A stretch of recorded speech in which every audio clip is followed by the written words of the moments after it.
TV Informativo. Aqui o Vale se vê. Quando um cidadão deve algum tributo para o fisco, ou seja, para o Estado em sentido amplo, aí se entendendo a União, Estados e municípios, e esse tributo não for pago no vencimento, ele terá o seu nome incluído no rol da dívida ativa do respectivo ente federativo ou de alguma de suas autarquias. Essa inscrição gera uma CDA, uma certidão de dívida ativa, que pode ser cobrada judicialmente através de uma execução fiscal. A lei de execução fiscal dá ao Estado privilégios infinitamente maiores do que dá ao cidadão comum que queira cobrar um crédito junto a outro particular. A começar pelos prazos, sempre mais favoráveis ao fisco, e a terminar pelo fato de que, ao meu modo de ver, contrariando a própria Constituição Federal, o executado, ou seja, o infeliz contribuinte devedor, não pode embargar, não pode contestar, discutir a origem ou o efetivo valor do seu débito sem oferecer bens à penhora. A não ser que o faça por meio de um artifício chamado de exceção de pré-executividade, que foi a saída que a jurisprudência vem aceitando para evitar esse verdadeiro absurdo jurídico. Enfim, está na lei. São, portanto, absolutamente legais esses privilégios da Fazenda Pública para cobrar seus créditos junto ao cidadão. Pode não ser justo, mas é legal. A recíproca, no entanto, infelizmente não é verdadeira. O cidadão que é credor do Estado tem a seu favor a única arma, que é a execução contra a Fazenda Pública. A Fazenda Pública, no entanto, para discutir esse crédito do cidadão, não precisa penhorar nada, não precisa depositar nada, não precisa dar garantia nenhuma.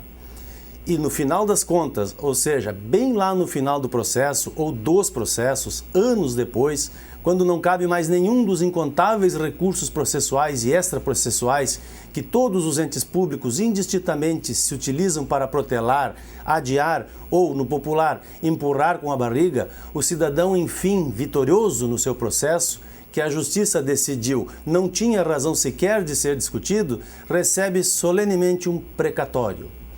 Vai receber o dinheiro quando? No caso do Rio Grande do Sul, dificilmente na mesma encarnação, a julgar pela situação atual.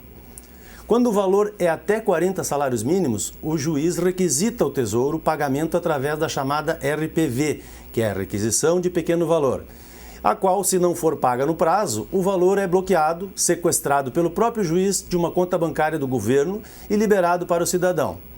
Aliás, isso é mais ou menos o que a lei prevê também para os precatórios, dentro da ordem de preferência.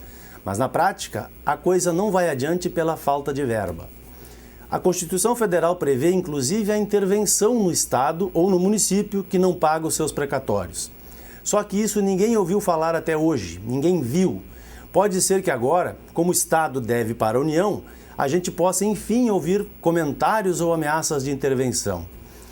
O credor é outro, mas muito mais poderoso que o infeliz cidadão credor. Para piorar essa já absurda desvantagem do cidadão em relação ao Estado, sem importar se ele é credor ou devedor, agora, depois de alguns impasses legislativos e jurídicos, o Estado credor pode protestar em tabelionato de títulos estas certidões de dívida ativa. Significa dizer que não basta o Estado ferrar o cidadão ou a empresa perante os entes públicos.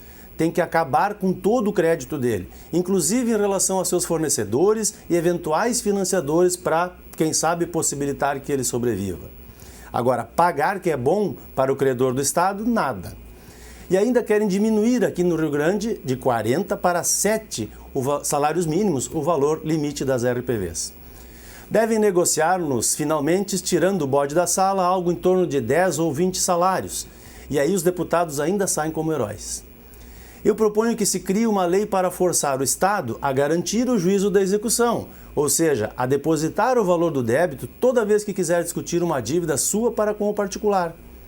E outra para que o particular possa também protestar em tabelionato toda vez que o Estado lhe deve ou lhe atrasa o pagamento ou não lhe paga. Seria, enfim, transformar o justo em legal. E isto é fazer justiça. Até a próxima. TV Informativo.